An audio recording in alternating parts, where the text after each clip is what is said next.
From the Library of Achive Key, The Willows by Algernon Blackwood, 1907. Chapter 1. After leaving Vienna, and long before you come to Budapest, the Danube enters a region of singular loneliness and desolation, where its waters spread away on all sides, regardless of a main channel, and the country becomes a swamp for miles upon miles, covered by a vast sea of low willow bushes. On the big maps, this deserted area is painted in a fluffy blue, growing fainter in color as it leaves the banks, and across it may be seen in large straggling letters the word Sumpfa, meaning marshes. In high flood, this great acreage of sand, shingle beds, and willow-grown islands is almost topped by the water. But in normal seasons, the bushes bend and rustle in the free winds, showing their silver leaves to the sunshine in an ever-moving plain of bewildering beauty. These willows never attain to the dignity of trees. They have no rigid trunks. They remain humble bushes, with rounded tops and soft outline, swaying on slender stems that answer to the least pressure of the wind, supple as grasses, and so continually shifting that they somehow give the impression that the entire plain is moving and alive. For the wind sends waves rising and falling over the whole surface, waves of leaves instead of waves of water, green swells like the sea, until the branches turn and lift, and then silvery white as their underside turns to the sun. Happy to slip beyond the control of the stern banks, the Danube here wanders about at will among the intricate network of channels intersecting the islands everywhere, with broad avenues down which the waters pour with a shouting sound, making whirlpools, eddies, and foaming rapids, tearing at the sandy banks, carrying away masses of shore and willow clumps. Properly speaking, this fascinating part of the river's life begins soon after leaving Pressburg, and we, in our Canadian canoe, with gypsy tent and frying pan on board, reached it on the crest of a rising flood about mid-July. That very same morning, when the sky was reddening before sunrise, we had slipped swiftly through still sleeping Vienna, leaving it a couple of hours later, a mere patch of smoke against the blue hills of the Wienerwald on the horizon. We had breakfasted below fishermen under a grove of birch trees roaring in the wind, and had then swept on the tearing, current Petronell, the old Roman carnatum of Marcus Orth. Hainburg, Petronell, racing along at 12 kilometers an hour, soon took us well into Hungary, and the muddy waters, sure sign of flood, sent us aground on many a shingle bed, and twisted us like a cork in many a sudden belching whirlpool before the towers of Pressburg. Hungarian Pozsony showed against the sky, and then the canoe, leaping like a spirited horse, flew at top speed under the gray walls. The change came suddenly, as when a series of bioscope pictures snaps down on the streets of a town and shifts without warning into the scenery of lake and forest. We entered the land of desolation on wings, and in less than half an hour there was neither boat nor fishing hut nor red roof, nor any single sign of human habitation and civilization within sight. The sense of remoteness from the world of humankind, the utter isolation, the fascination of this singular world of willows, winds, and waters, instantly laid its spell upon us both, so that we allowed laughingly to one another that we ought by rights to have held some special kind of passport to admit us, and that we had, somewhat audaciously, come without asking leave into a separate little kingdom. Though still early in the afternoon, the ceaseless buffetings of a most tempestuous wind made us feel weary, and we at once began casting about for a suitable camping ground for the night. But the bewildering character of the islands made landing difficult. The swirling flood carried us inshore, and then swept us out again. The willow branches tore our hands as we seized them to stop the canoe, and we pulled many a yard of sandy bank into the water, before at length we shot with a great sideways blow from the length. Then we lay panting and laughing after our exertions on the hot yellow sand, sheltered from the wind, and in the full blaze of a scorching sun, a cloudless blue sky above, and an immense army of dancing, shouting willow bushes, closing in from all sides, shining with spray and clapping their 1,000 little hands as though to applaud the success of our effort. What a river, I said to my companion, thinking of all the way we had traveled from the source in the Black Forest, and how he had often been obliged to wade and push in the upper shallows at the beginning of June. Won't stand much nonsense now, will it? He said, pulling the canoe a little farther into safety up the sand, and then composing himself for a nap. I lay by his side, happy and peaceful in the bath of the elements' water, wind, sand, and the great fire of the sun, thinking of the long journey that lay behind us, and of the great stretch before us to the Black Sea, and how lucky I was to have such a delightful and charming traveling companion as my friend. We had made many similar journeys together, but the Danube, more than any other river I knew, impressed us from the very beginning with its aliveness. From its tiny bubbling entry into the world among the pinewood gardens of Donaueschingen, until this moment when it began to play the great river game of losing itself among the deserted swamps. Unobstrained, it had seemed to us like following the growth of some living creature. Sleepy at first, but later developing violent desires as it became conscious of its deep soul, it rolled like some huge fluid being through all the countries we had passed, holding our little craft on its mighty shoulders, playing roughly with us sometimes, yet always friendly and well-meaning, till at length we had come inevitably to regard it as a great personage. How, indeed, could it be otherwise, since it told us so much of its secret life? At night, we heard it singing to the moon as we lay in our tent, uttering that odd sibilant note peculiar to itself and said to be caused by the rapid tearing of the pebbles along its bed. So great is its hurrying speed. We knew, too, the voice of its gurgling whirlpools, suddenly bubbling up on a surface previously quite calm, the roar of its shallows and swift rapids, its constant steady thundering below, all mere surface sounds, and that ceaseless tearing of its icy waters at the banks. How it stood up and shouted when the rains fell flat upon its face, and how its laughter roared out when the wind blew upstream and tried to stop its growing speed. We knew all its sounds and voices, its tumblings and foamings, its unnecessary splashing against the bridges, that self-conscious chatter when there were hills to look on, the affected dignity of its speech when it passed through the little towns, far too important to laugh. And all these faint, sweet whisperings when the sun caught it fairly in some slow curve.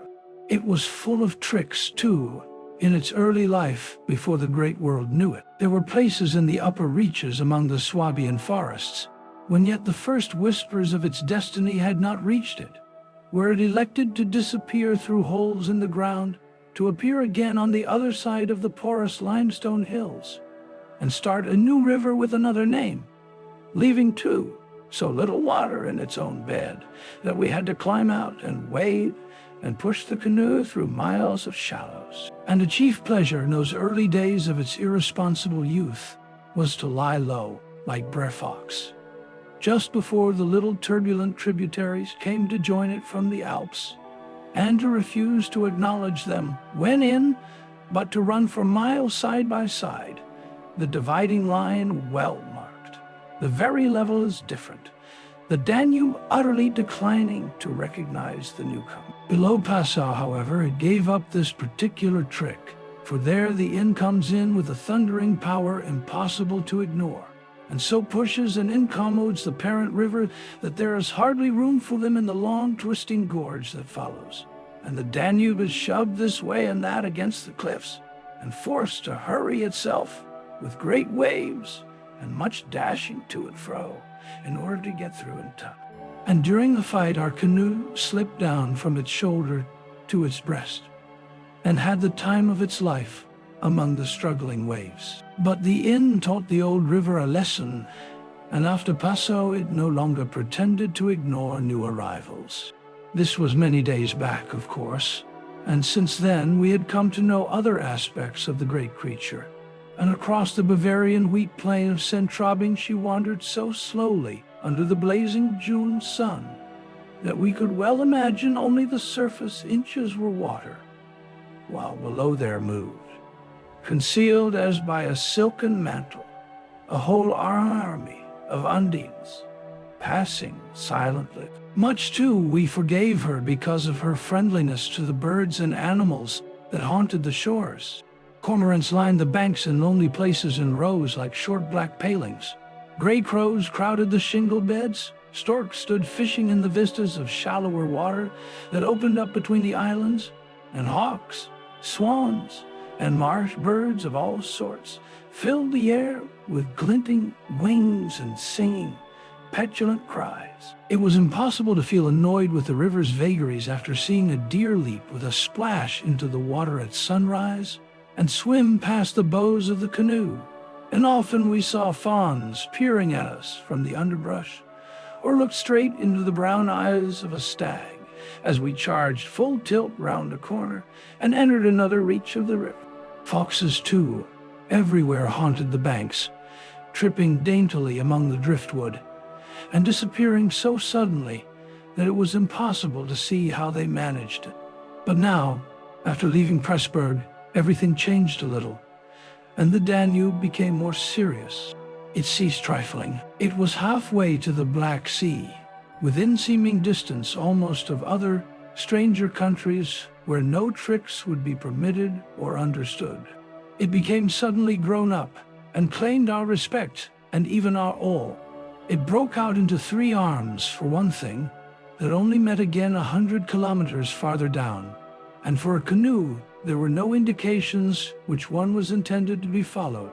"If you take a side channel," said the Hungarian officer, "we met in the Pressburg shop while buying provisions, you may find yourselves, when the flood subsides, 40 miles from anywhere, high and dry, and you may easily stop. There are no people, no farms, no fishermen. I warn you not to continue. The river, too, is still rising, and this wind will increase." The rising river did not alarm us in the least, but the matter of being left high and dry by a sudden subsidence of the waters might be serious, and we had consequently laid in an extra stock of provisions. For the rest, the officer's prophecy held true, and the wind, blowing down a perfectly clear sky, increased steadily till it reached the dignity of a westerly gale. It was earlier than usual when we camped, for the sun was a good hour or two from the horizon, and leaving my friends still asleep on the hot sand, I wandered about in desultory examination of our hotel. The island, I found, was less than an acre in extent, a mere sandy bank standing some 2 or 3 feet above the level of the river. The far end, pointing into the sunset, was covered with flying spray, which the tremendous wind drove off the crests of the broken waves. It was triangular in shape, with the apex upstream. I stood there for several minutes, watching the impetuous crimson flood bearing down with a shouting roar, dashing in waves against the bank as though to sweep it bodily away, and then swirling by in 2 foaming streams on either side. The ground seemed to shake with the shock and rush, while the furious movement of the willow bushes as the wind poured over them increased the curious illusion that the island itself actually moved. Above, for a mile or two, I could see the great river descending upon me. It was like looking up the slope of a sliding hill, white with foam, and leaping up everywhere to show itself to the sun. The rest of the island was too thickly grown with willows to make walking pleasant, but I made the tour, nevertheless. From the lower end, the light, of course, changed, and the river looked dark and angry. Only the backs of the flying waves were visible, streaked with foam, and pushed forcibly by the great puffs of wind that fell upon them from behind. For a short mile it was visible, pouring in and out among the islands, and then disappearing with a huge sweep into the willows, which closed about it like a herd of monstrous antediluvian creatures crowding down to drink. They made me think of gigantic sponge-like growths that sucked the river up into themselves. They caused it to vanish from sight. They herded there together in such overpowering numbers. Altogether, it was an impressive scene, with its utter loneliness, its bizarre suggestion. And as I gazed, long and curiously, a singular emotion began to stir somewhere in the depths of me. Midway in my delight of the wild beauty, there crept, unbidden and unexplained, a curious feeling of disquietude, almost of alarm. A rising river, perhaps, always suggests something of the ominous. Many of the little islands I saw before me would probably have been swept away by the morning. This resistless, thundering flood of water touched the sense of awe. Yet I was aware that my uneasiness lay deeper far than the emotions of awe and wonder. It was not that I felt, nor had it directly to do with the power of the driving wind, this shouting hurricane that might almost carry up a few acres of willows into the air and scatter them like so much chaff over the landscape. The wind was simply enjoying itself, for nothing rose out of the flat landscape to stop it, and I was conscious of sharing its great game with a kind of pleasurable excitement. Yet this novel emotion had nothing to do with the wind. Indeed, so vague was the sense of distress I experienced that it was impossible to trace it to its source and deal with it accordingly. Though I was aware somehow that it had to do with my realization of our utter insignificance before this unrestrained power of the elements about me. The huge grown river has something to do with it too, a vague, unpleasant idea that we had somehow trifled with these great elemental forces in whose power we lay helpless every hour of the day and night.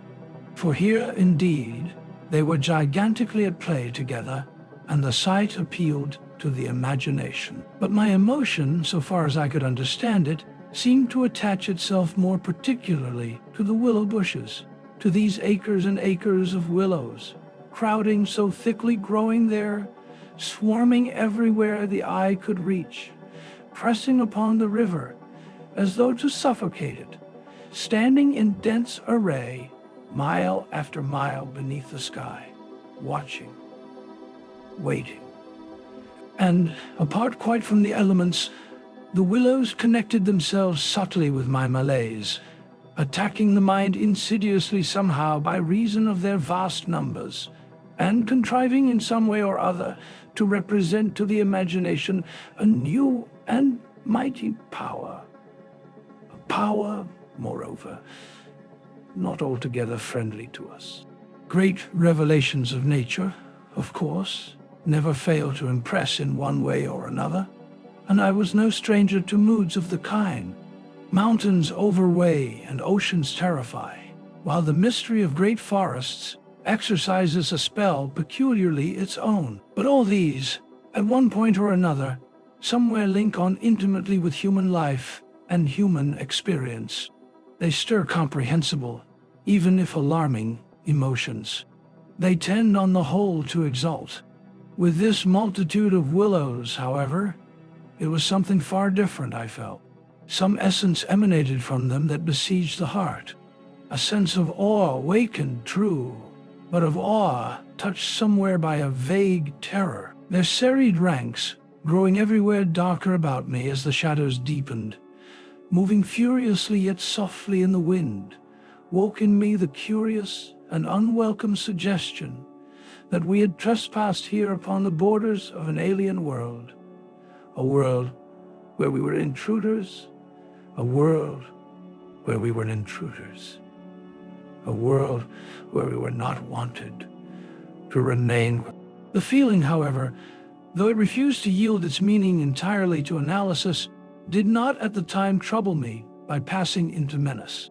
Yet it never left me quite, even during the very practical business of putting up the tent in a hurricane of wind and building a fire for the stew pot. It remained just enough to bother and perplex, and to rob a most delightful camping ground of a good portion of its charm. To my companion, however, I said nothing, for he was a man I considered devoid of imagination. In the first place, I could never have explained to him what I meant, and in the second, he would have laughed stupidly at me if I had. There was a slight depression in the center of the island, and here we pitched the tent. The surrounding willows broke the wind a bit. "A poor camp," observed the imperturbable Swede, when at last the tent stood upright. "No stones and precious little firewood. I'm for moving on early tomorrow, eh? This sand won't hold anything." But the experience of a collapsing tent at midnight had taught us many devices, and we made the cozy gypsy house as safe as possible, and then set about collecting a store of wood to last till bedtime. Willow bushes dropped no branches, and driftwood was our only source of supply. We hunted the shores pretty thoroughly. Everywhere the banks were crumbling as the rising flood tore at them. Everywhere the banks were crumbling. We'd better drag the canoe close to the tent and be ready to start at a moment's notice. "I shall sleep in my clothes." He was a little distance off, climbing along the bank, and I heard his rather jolly laugh as he spoke. "By Jove!" I heard him call a moment later, and turned to see what had caused his exclamation. But for the moment he was hidden by the willows, and I could not find him. "What in the world's this?" I heard him cry again, and this time his voice had become serious. I ran up quickly and joined him on the bank. He was looking over the river, pointing at something in the water. "Good heavens, it's a man's body!" he cried excitedly. "Look!" A black thing, turning over and over in the foaming waves, swept rapidly past. It kept disappearing and coming up to the surface again. It was about 20 feet from the shore, and just as it was opposite to where we stood, it lurched round and looked straight at us. We saw its eyes reflecting the sunset and gleaming an odd yellow as the body turned over. Then it gave a swift, gulping plunge and dived out of sight in a flash. "An otter, by gad!" we exclaimed in the same breath, laughing. It was an otter, alive, and out on the hunt. Yet it had looked exactly like the body of a drowned man, turning helplessly in the current. Far below it came to the surface once again, and we saw its black skin, wet and shining in the sunlight. Then, too, just as we turned back, our arms full of driftwood, another thing happened to recall us to the riverbank. This time, it really was a man, and what was more, a man in a boat. Now, a small boat on the Danube was an unusual sight at any time, but here in this deserted region and at flood time, it was so unexpected as to constitute a real event. We stood and stared. Whether it was due to the slanting sunlight or the refraction from the wonderfully illumined water, I cannot say, but whatever the cause, I found it difficult to focus my sight properly upon the flying apparition. It seemed, however, to be a man standing upright in a sort of flat-bottomed boat, steering with a long oar, and being carried down the opposite shore at a tremendous pace. He apparently was looking across in our direction, but the distance was too great and the light too uncertain for us to make out very plainly what he was about. It seemed to me that he was gesticulating and making signs at us. His voice came across the water to us, shouting something furiously, but the wind drowned it so that no single word was audible. There was something curious about the whole appearance, man, boat, signs, voice, that made an impression on me out of all proportion to its cause. "He's crossing himself," I cried. "Look, he's making the sign of the cross." "I believe you're right," the Swede said, shading his eyes with his hand and watching the man out of sight. He seemed to be gone in a moment, melting away down there into the sea of willows, where the sun caught them in the bend of the river and turned them into a great crimson wall of beauty. Mist, too, had begun to ruse so that the air was hazy. "But what in the world is he doing at nightfall on this flooded river?" I said, half to myself. "Where is he going at such a time? And what did he mean by his signs and shouting? Do you think he wished to warn us about something? He saw our smoke and thought we were spirits, probably," laughed my companion. These Hungarians believe in all sorts of rubbish. You remember the shopwoman at Pressburg warning us that no one ever landed here because it belonged to some sort of beings outside man's world. I suppose they believe in fairies and elementals, possibly demons too. That peasant in the boat saw people on the islands for the first time in his life, he added, after a slight pause, and it scared him, that's all. The Swede's tone of voice was not convincing, and his manner lacked something that was usually there. I noted the change instantly while he talked, though without being able to label it precisely. If they had enough imagination, I laughed loudly. I remember trying to make as much noise as I could. They might well people a place like this, with the old gods of antiquity. The Romans must have haunted all this region more or less with their shrines and sacred groves and elemental deities. The subject dropped, and we returned to our stew pot, for my friend was not given to imaginative conversation as a rule. Moreover, just then I remember feeling distinctly glad that he was not imaginative. His stolid, practical nature suddenly seemed to me welcome and comforting. It was an admirable temperament, I felt. He could steer down rapids like a Red Indian, shoot dangerous bridges and whirlpools, better than any white man I ever saw in a canoe. He was a grand fellow for an adventurous trip, a tower of strength when untoward things happened. I looked at his strong face and light curly hair as he staggered along under his pile of driftwood, twice the size of mine, and I experienced a feeling of relief. Yes, I was distinctly glad just then that the Swede was what he was, and that he never made remarks that suggested more than they said. "The river's still rising, though," he added, as if following out some thoughts of his own, and dropping his load with a gasp. "This island will be under water in 2 days if it goes on. I wish the wind would go down," I said. "I don't care a fig for the river." The flood indeed had no terrors for us. We could get off at 10 minutes' notice, and the more water, the better we liked it.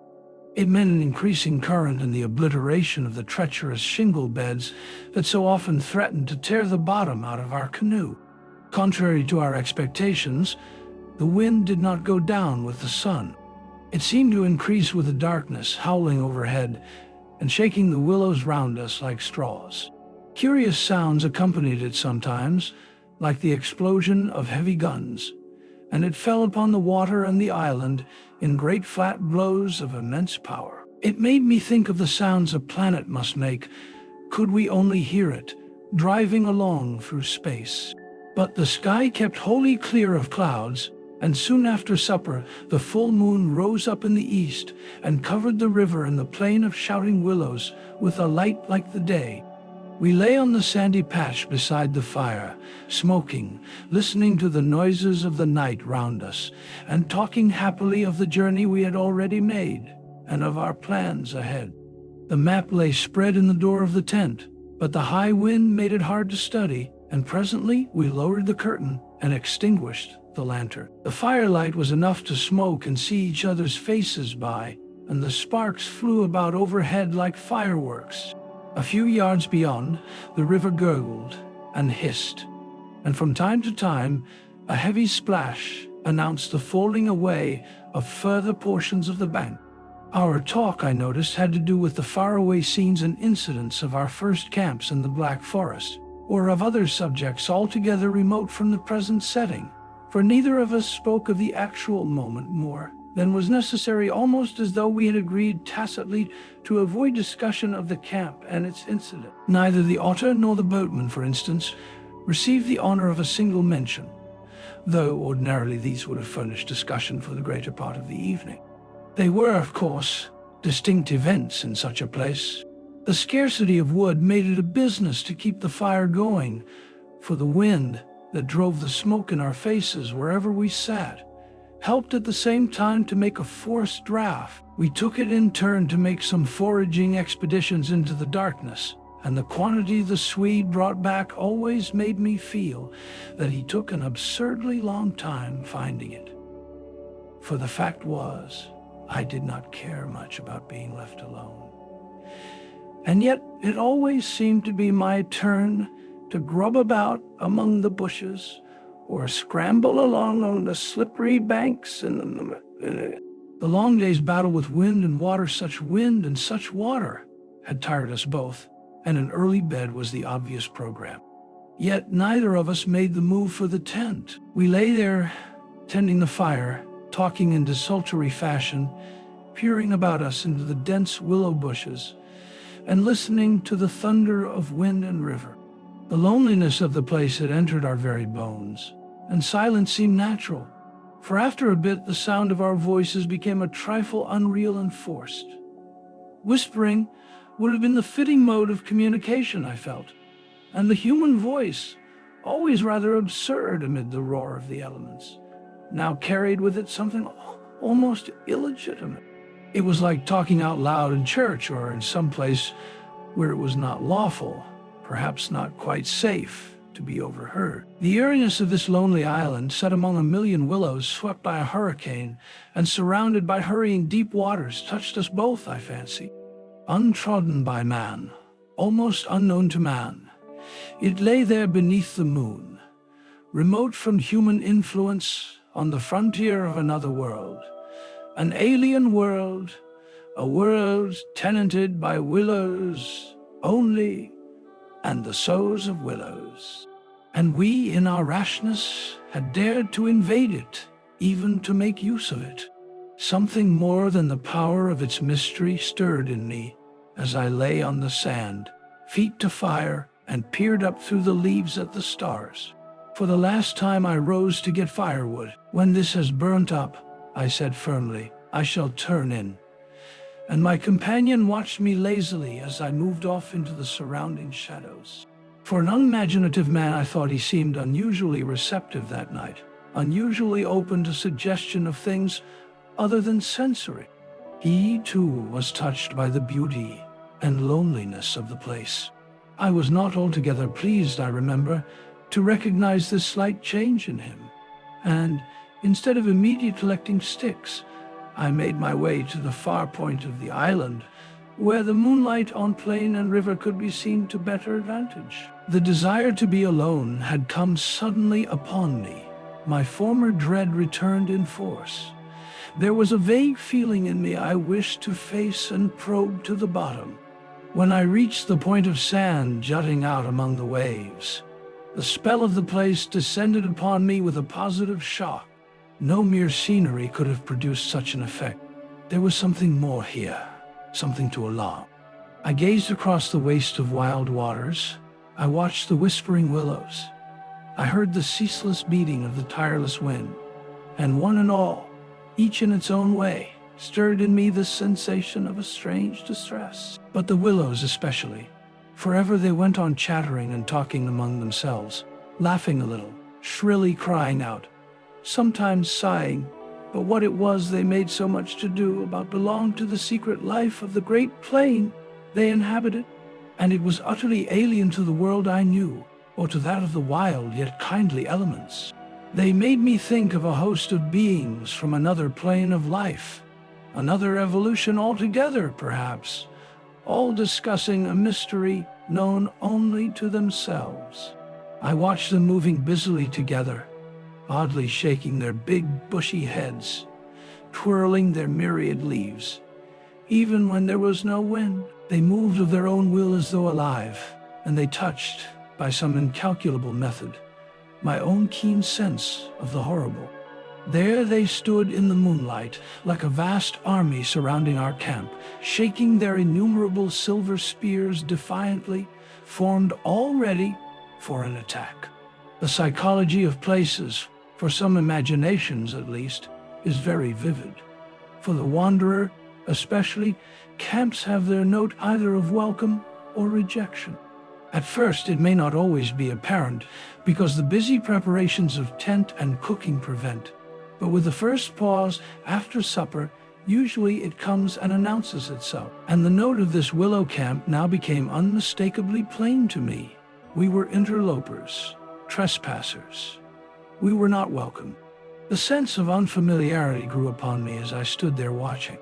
We touched the frontier of a region where our presence was resented. For a night's lodging we might perhaps be tolerated, But for a prolonged and inquisitive stay, no. By all the gods of the trees and wilderness, no. We were the first human influences upon this island, and we were not wanted. The willows were against us.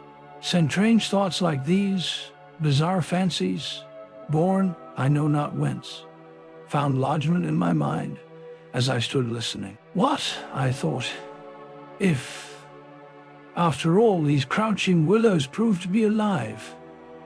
If suddenly they should rise up like a swarm of living creatures, marshaled by the gods whose territory we had invaded, sweep towards us off the vast swamps, booming overhead in the night, and then settle down. As I looked, it was so easy to imagine they actually moved, crept nearer, retreated a little, huddled together in masses, hostile, waiting for the great wind that should finally start them a-running. I could have sworn their aspect changed a little, and their ranks deepened and pressed more closely together. The melancholy, shrill cry of a night bird sounded overhead, and suddenly I nearly lost my balance as the piece of bank I stood upon fell with a great splash into the river, undermined by the flood. I stepped back just in time and went on hunting for firewood again, half laughing at the odd fancies that crowded so thickly into my mind and cast their spell upon me. I recalled the Swede's remark about moving on next day, and I was just thinking that I fully agreed with him when I turned with a start and saw the subject of my thoughts standing immediately in front of me. He was quite close. The roar of the elements had covered his approach. "You've been gone so long?" he shouted above the wind. "I thought something must have happened to you."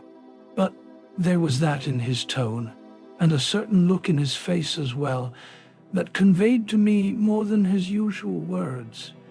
And in a flash I understood the real reason for his coming. It was because the spell of the place had entered his soul too, and he did not like being alone. "River still rising," he cried, pointing to the flood in the moonlight, "and the wind simply awful." He always said the same things, but it was the cry for companionship that gave the real importance to his words. "Lucky," I cried back. "Our tent's in the hollow. I think it'll hold all right." I added something about the difficulty of finding wood in order to explain my absence, but the wind caught my words and flung them across the river so that he did not hear, but just looked at me through the branches, nodding his head. "Lucky if we get away without disaster," he shouted, or words to that effect. And I remember feeling half angry with him for putting the thought into words, for it was exactly what I felt myself. There was disaster impending somewhere, and the sense of presentiment lay unpleasantly upon me. We went back to the fire and made a final blaze, poking it up with our feet. We took a last look round. But for the wind, the heat would have been unpleasant. I put this thought into words, and I remember my friend's reply struck me oddly, that he would rather have the heat, the ordinary July weather, than this diabolical wind. Everything was snug for the night, the canoe lying turned over beside the tent, with both yellow paddles beneath her, the provision sack hanging from a willow stem, and the washed-up dishes removed to a safe distance from the fire, all ready for the morning meal. We smothered the embers of the fire with sand, and then turned in. The flap of the tent door was up, and I saw the branches and the stars and the white moonlight, the shaking willows, and the heavy buffetings of the wind against our taut little house were the last things I remembered, as sleep came down and covered all with its soft and delicious forgetfulness. Chapter 2. Suddenly I found myself lying awake, peering from my sandy mattress through the door of the tent. I looked at my watch, pinned against the canvas, and saw by the bright moonlight that it was past 12 o'clock, the threshold of a new day, and I had therefore slept a couple of hours. The Swede was asleep still beside me. The wind howled as before. Something plucked at my heart and made me feel afraid. There was a sense of disturbance in my immediate neighborhood. I sat up quickly and looked out.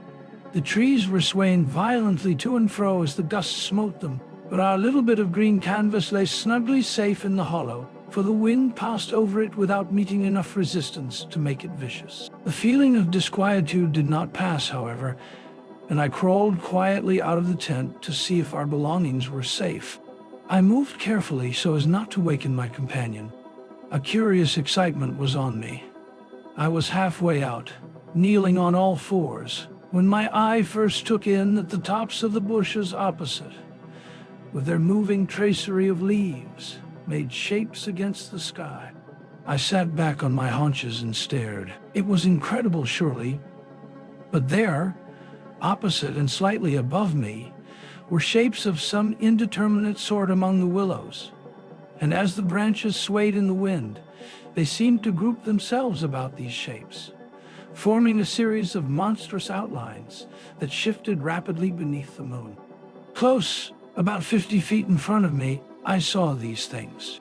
My first instinct was to waken my companion, that he too might see them, but something made me hesitate, the sudden realization, probably, that I should not welcome corroboration. And meanwhile, I crouched there, staring in amazement with smarting eyes. I was wide awake. I remember saying to myself that I was not dreaming. They first became properly visible, these huge figures, just within the tops of the bushes, immense, bronze-colored, moving, and wholly independent of the swaying of the branches. I saw them plainly and noted, now I came to examine them more calmly, that they were very much larger than human, and indeed, that something in their appearance proclaimed them to be not human at all. Certainly they were not merely the moving tracery of the branches against the moonlight. They shifted independently. They rose upwards in a continuous stream from earth to sky, vanishing utterly as soon as they reached the dark of the sky. They were interlaced one with another, making a great column, and I saw their limbs and huge bodies melting in and out of each other, forming this serpentine line that bent and swayed and twisted spirally with the contortions of the wind-tossed trees. They were nude, fluid shapes, passing up the bushes, within the leaves, almost rising up in a living column into the heavens. Their faces I never could see. Unceasingly they poured upwards, swaying in great bending curves, with a hue of dull bronze upon their skins. I stared, trying to force every atom of vision from my eyes. For a long time I thought they must every moment disappear, and resolve themselves into the movements of the branches, and prove to be an optical illusion. I searched everywhere for a proof of reality, when all the while I understood quite well that the standard of reality had changed.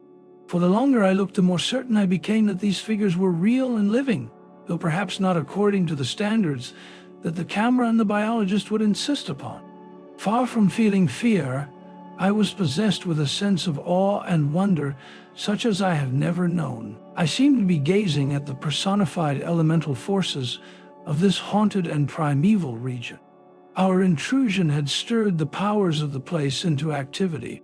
It was we who were the cause of the disturbance, and my brain filled to bursting with stories and legends of the spirits and deities of places that have been acknowledged and worshipped by men in all ages of the world's history. But before I could arrive at any possible explanation, something impelled me to go farther out, and I crept forward on the sand and stood upright. I felt the ground still warm under my bare feet. The wind tore at my hair and face, and the sound of the river burst upon my ears with a sudden roar. These things I knew were real and proved that my senses were acting normally. Yet the figures still rose from earth to heaven, silent, majestically, in a great spiral of grace and strength that overwhelmed me at length with a genuine deep emotion of worship. I felt that I must fall down and worship, absolutely worship. Perhaps in another minute I might have done so when a gust of wind swept against me with such force that it blew me sideways, and I nearly stumbled and fell. It seemed to shake the dream violently out of me. At least it gave me another point of view somehow. The figures still remained, still ascended into heaven from the heart of the night. But my reason at last began to assert itself. It must be a subjective experience, I argued, nonetheless real for that, but still subjective. The moonlight and the branches combined to work out these pictures upon the mirror of my imagination, and for some reason I projected them outwards and made them appear objective. I knew this must be the case, of course. I took courage and began to move forward across the open patches of sand. By Jove, though, was it all hallucination? Was it merely subjective? Did not my reason argue in the old futile way from the little standard of the known? I only know that great column of figures ascended darkly into the sky for what seemed a very long period of time, and with a very complete measure of reality, as most men are accustomed to gauge reality.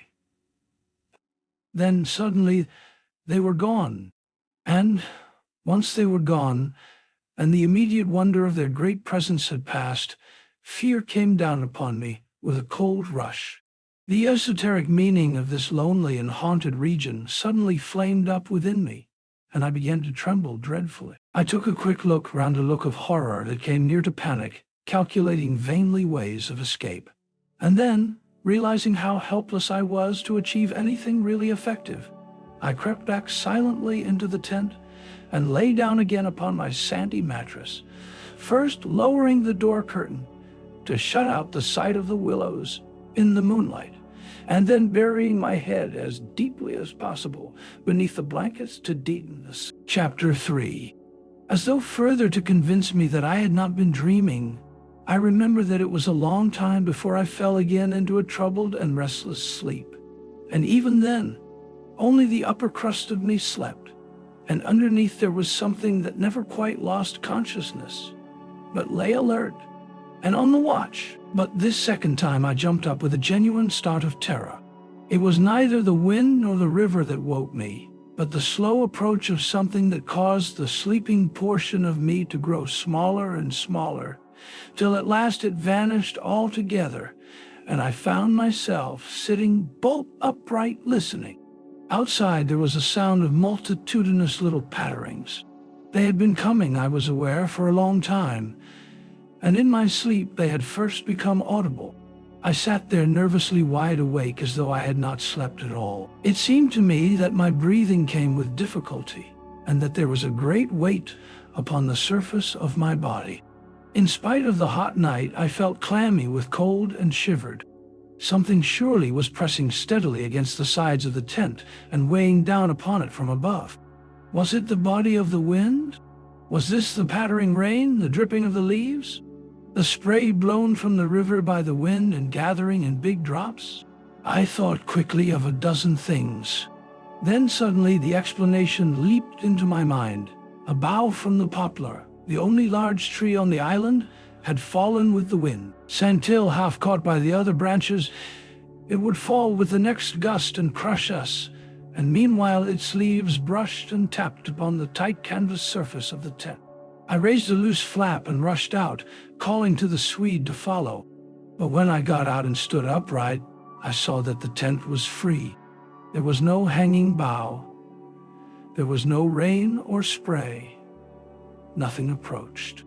A cold gray light filtered down through the bushes and lay on the faintly gleaming sand. Centaurs still crowded the sky directly overhead, and the wind howled magnificently.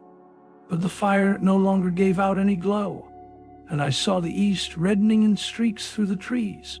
Several hours must have passed since I stood there before watching the ascending figures, and the memory of it now came back to me, horribly, like an evil dream. Oh, how tired it made me feel, that ceaseless raging wind.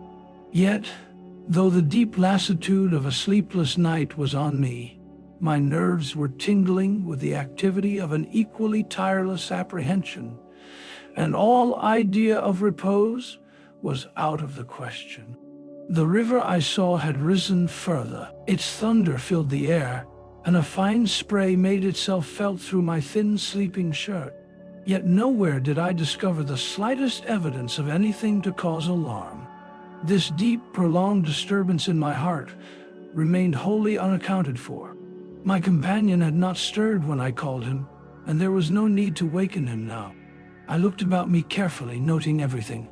The turned-over canoe, the yellow paddles, 2 of them, I'm certain, the provision sack, and the extra lantern hanging together from the tree.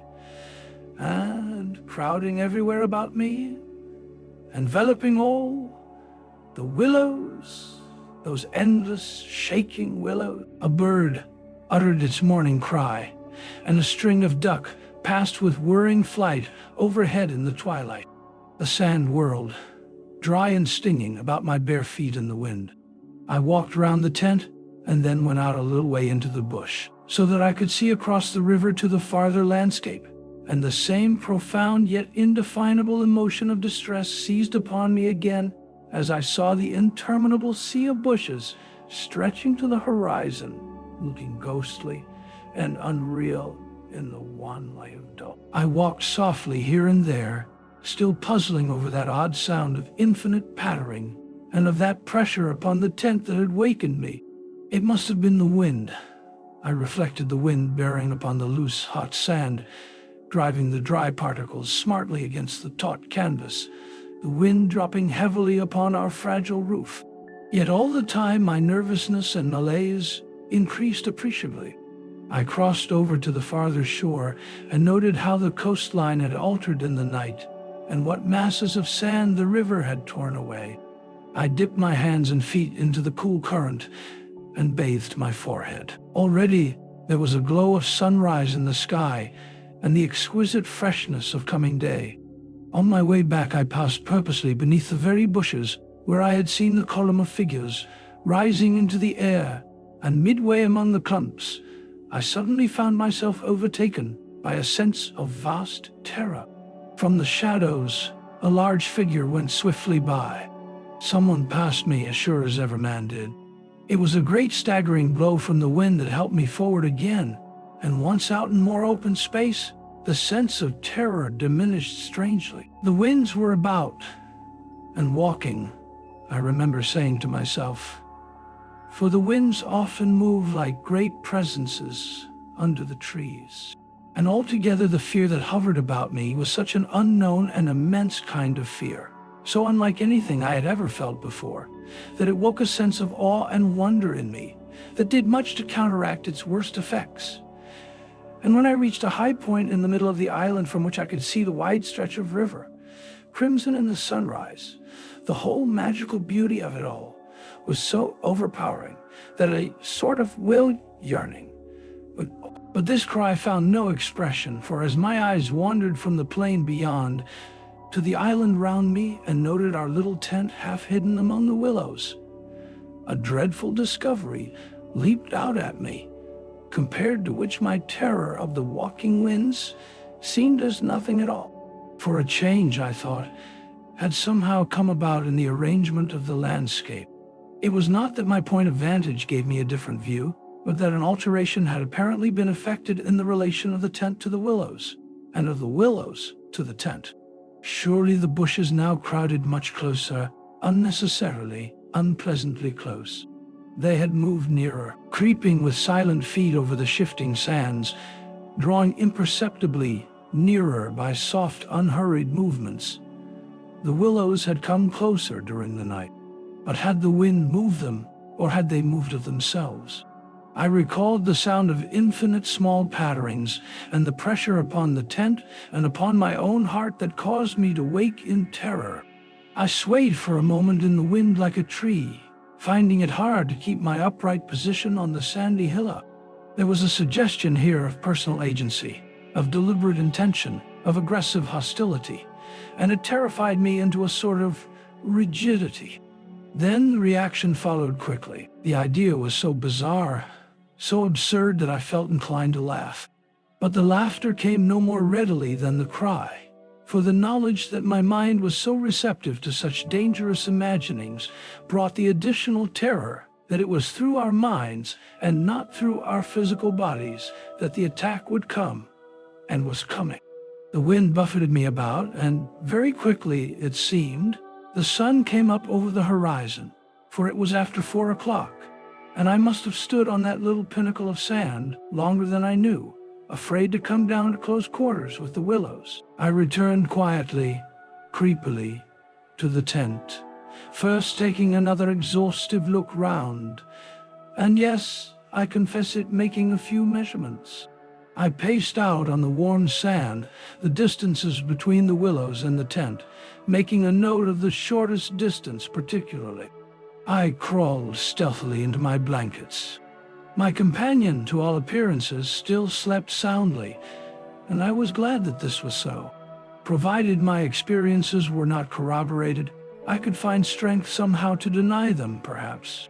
With the daylight, I could persuade myself that it was all a subjective hallucination, a fantasy of the night, a projection of the excited imagination. Nothing further came in to disturb me, and I fell asleep almost at once, utterly exhausted, yet still in dread of hearing again that weird sound of multitudinous pattering, or of feeling the pressure upon my heart that had made it difficult to breathe. Chapter 4. The sun was high in the heavens when my companion woke me from a heavy sleep and announced that the porridge was cooked and there was just time to bathe. The grateful smell of frizzling bacon entered the tent door. "River still rising," he said, "and several islands out in midstream have disappeared altogether. Our own island's much smaller. Any wood left?" I asked sleepily. "The wood and the island will finish tomorrow in a dead heat," he laughed. "But there's enough to last us till then." I plunged in from the point of the island, which had indeed altered a lot in size and shape during the night, and was swept down in a moment to the landing place opposite the tent. The water was icy, and the banks flew by like the country from an express train. Bathing under such conditions was an exhilarating operation, and the terror of the night seemed cleansed out of me by a process of evaporation in the brain. The sun was blazing hot. Not a cloud showed itself anywhere. The wind, however, had not abated one little jot. Quite suddenly then the implied meaning of the Swede's words flashed across me, showing that he no longer wished to leave post-haste, and had changed his mind. Enough to last till tomorrow, he assumed we should stay on the island another night. It struck me as odd. The night before he was so positive the other way. How had the change come about? Great crumblings of the banks occurred at breakfast, with heavy splashings and clouds of spray which the wind brought into our frying pan, and my fellow traveler talked incessantly about the difficulty the Vienna pest steamers must have to find the channel in flood. But the state of his mind interested and impressed me far more than the state of the river or the difficulties of the steamers. He had changed somehow since the evening before. His manner was different, a trifle excited, a trifle shy, with a sort of suspicion about his voice and gestures. I hardly know how to describe it now in cold blood, but at the time I remember being quite certain of one thing, that he had become frightened. He ate very little breakfast, and for once omitted to smoke his pipe. He had the map spread open beside him and kept studying its markings. "We'd better get off sharp in an hour," I said presently, feeling for an opening that must bring him indirectly to a partial confession, at any rate. And his answer puzzled me uncomfortably. "Rather. If they'll let us, who'll let us? The elements?" I asked quickly, with affected indifference. "The powers of this awful place, whoever they are," he replied, keeping his eyes on the map. "The gods are here, if they are anywhere at all in the world. The elements are always the true immortals," I replied, laughing as naturally as I could manage, yet knowing quite well that my face reflected my true feelings when he looked up gravely at me and spoke across the smoke. "We shall, if we get away without further disaster." This was exactly what I had dreaded, and I screwed myself up to the point of the direct question. It was like agreeing to allow the dentist to extract the tooth. It had to come anyhow in the long run, and the rest was all pretense. "Further disaster? Why, what's happened? For one thing, the steering paddle's gone," he said quietly. "The steering paddle gone?" I repeated, greatly excited, for this was our rudder, and the Danube in flood without a rudder was suicide. "But what? And there's a tear in the bottom of the canoe," he added, with a genuine little tremor in his voice. I continued staring at him, able only to repeat the words in his face, somewhat foolishly. There, in the heat of the sun, and on this burning sand, I was aware of a freezing atmosphere descending round us. I got up to follow him, for he merely nodded his head gravely and led the way towards the tent, a few yards on the other side of the fireplace. The canoe still lay there as I had last seen her in the night, ribs uppermost, the paddles, or rather the paddle, on the sand beside her. "There's only one," he said, stooping to pick it up. "And here's the rent in the baseboard." It was on the tip of my tongue to tell him that I had clearly noticed 2 paddles a few hours before, but a second impulse made me think better of it, and I said nothing. I approached to see. There was a long, finely made tear in the bottom of the canoe where a little slither of wood had been neatly taken clean out. It looked as if the tooth of a sharp rock or snag had eaten down her length. An investigation showed that the hole went through. Had we launched out in her without observing it, we must inevitably have found it. At first, the water would have made the wood swell so as to close the hole, but once out in midstream, the water must have poured in, and the canoe, never more than 2 inches above the surface, would have filled and sunk very rapidly. "There, you see an attempt to prepare a victim for the sacrifice," I heard him saying, more to himself than to me. "2 victims, rather," he added, as he bent over and ran his fingers along the slip. I began to whistle, a thing I always do unconsciously when utterly nonplussed, and purposely paid no attention to his words. I was determined to consider them foolish. "It wasn't there last night," he said presently, straightening up from his examination and looking anywhere but at me. "We must have scratched her in landing, of course," I stopped whistling to say. "The stones are very sharp." I stopped abruptly, for at that moment he turned round and met my eyes squarely. I knew just as well as he did how impossible my explanation was. There were no stones, to begin with.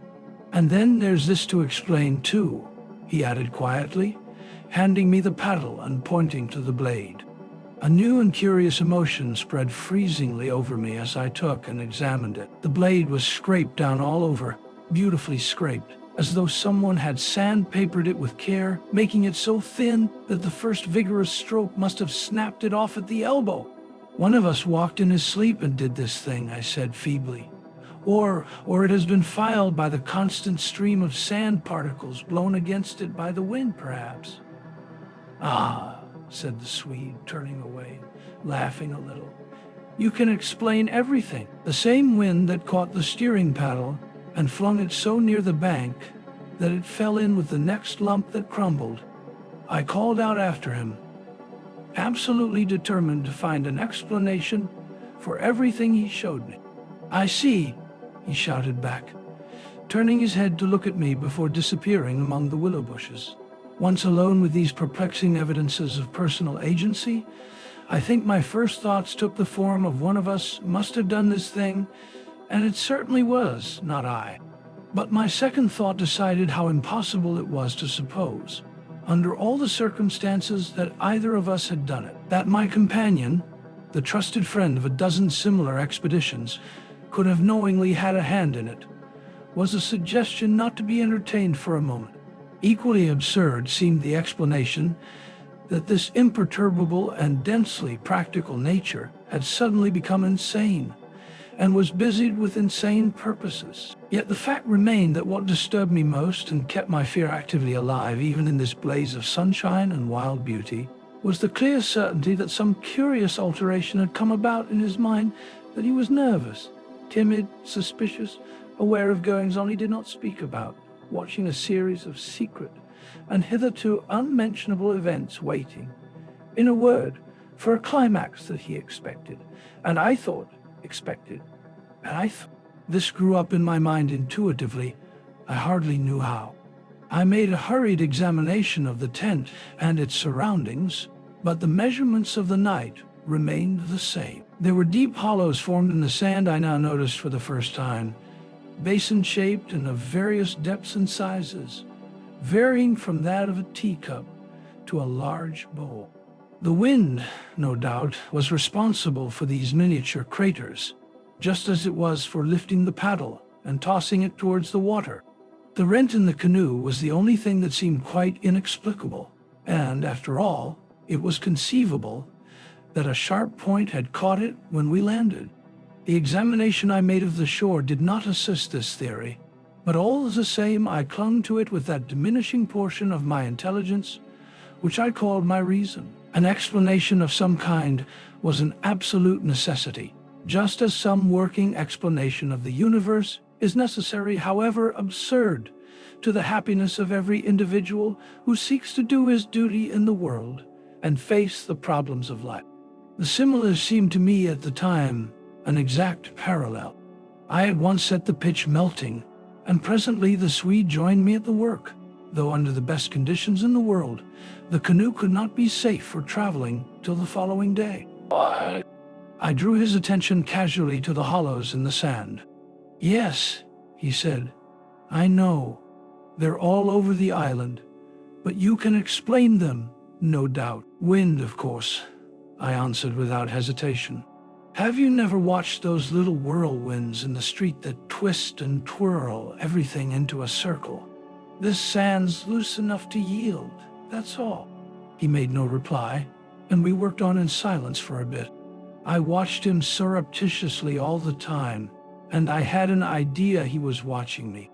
He seemed, too, to be always listening attentively to something I could not hear, or perhaps for something that he expected to hear, for he kept turning about and staring into the bushes, and up into the sky, and out across the water, where it was visible through the openings among the willows. Sometimes he even put his hand to his ear and held it there for several minutes.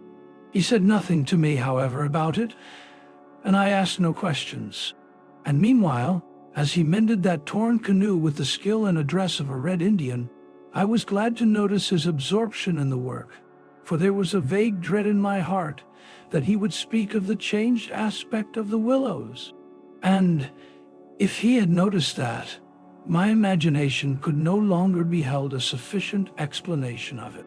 At length, after a long pause, he began to talk. "Queer thing," he added in a hurried sort of voice, as though he wanted to say something and get it over. "Queer thing? I mean, about that otter last night.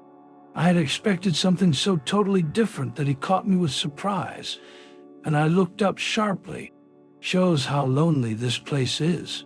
Otters are awfully shy things. I don't mean that, of course," he interrupted. "I mean, did you think it really was an otter? What else? In the name of heaven, what else? You know, I saw it before you did, and at first it seemed so much bigger than an otter. The sunset as you looked upstream magnified it, or something," I replied. He looked at me absently a moment, as though his mind were busy with other thoughts. "It had such extraordinary yellow eyes," he went on half to himself. "That was the sun, too," I laughed, a trifle boisterously. "I suppose you'll wonder next if that fellow in the boat—" I suddenly decided not to finish the sentence. He was in the act again of listening, turning his head to the wind, and something in the expression of his face made me halt. The subject dropped, and we went on with our caulking. Apparently he had not noticed my unfinished sentence. 5 minutes later, however, he looked at me across the canoe, the smoking pitch in his hand, his face exceedingly grave. "I did rather wonder, if you want to know," he said slowly, "what that thing in the boat was. I remember thinking at the time it was not a man. The whole business seemed to rise quite suddenly out of the water." I laughed again boisterously in his face, but this time there was impatience, and a strain of anger too, in my feeling. "Look here now," I cried. "This place is quite queer enough without going out of our way to imagine things. That boat was an ordinary boat, and the man in it was an ordinary man, and they were both going downstream as fast as they could lick. And that otter was an otter, so don't let's play the fool about it." He looked steadily at me with the same grave expression. He was not in the least annoyed. I took courage from his silence.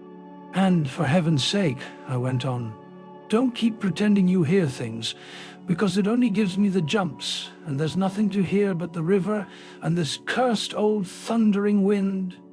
"You fool," he answered in a low, shocked voice. "You utter fool. That's just the way all victims talk. As if you didn't understand just as well as I do." He sneered with scorn in his voice. "The best thing you can do is to keep quiet and try to hold your mind as firm as possible. This feeble attempt at self-deception only makes the truth harder when you're forced to meet it."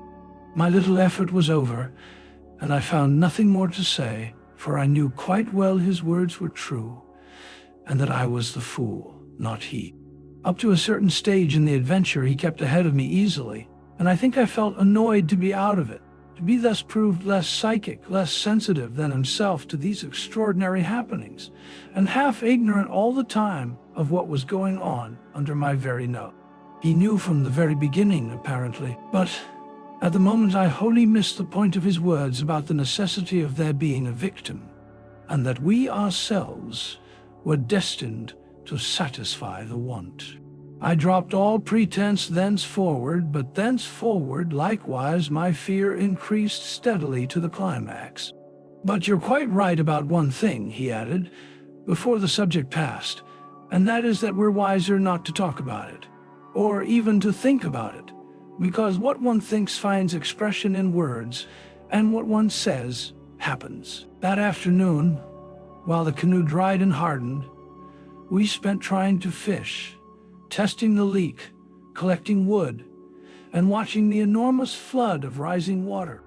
Masses of driftwood swept near our shores sometimes, and we fished for them with long willow branches. The island grew perceptibly smaller as the banks were torn away with great gulps and splashes. The weather kept brilliantly fine till about 4 o'clock, and then for the first time for 3 days, the wind showed signs of abating. Clouds began to gather in the southwest, spreading thence slowly over the sky. This lessening of the wind came as a great relief, for the incessant roaring, banging, and thundering had irritated our nerves. Yet the silence that came about 5 o'clock with its sudden cessation was in a manner quite as oppressive. The booming of the river had everything in its own way then. It filled the air with deep murmurs, more musical than the wind noises, but infinitely more monotonous. The wind held many notes, rising, falling, always beating out some sort of great elemental tune, whereas the river's song lay between 3 notes, at most dull pedal notes, that held a lugubrious quality foreign to the wind, and somehow seemed to me, in my then nervous state, to sound wonderfully well, the music of doom.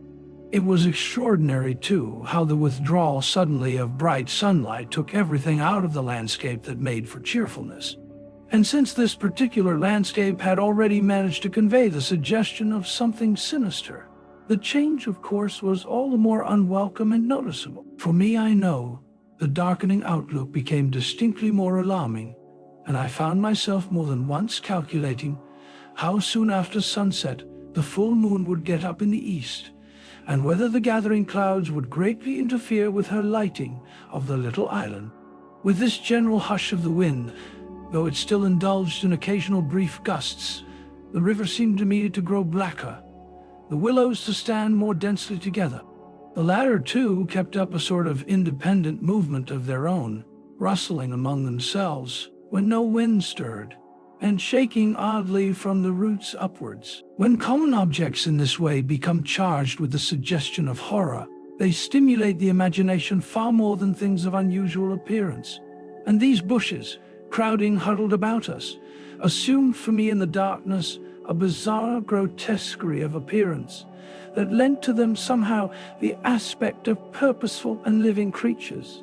Their very ordinariness, I felt, masked what was malignant and hostile to us.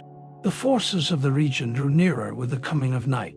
They were focusing upon our island, and more particularly upon ourselves, for thus somehow, in the turns of the imagination, did my really indescribable sensations in this extraordinary place present themselves.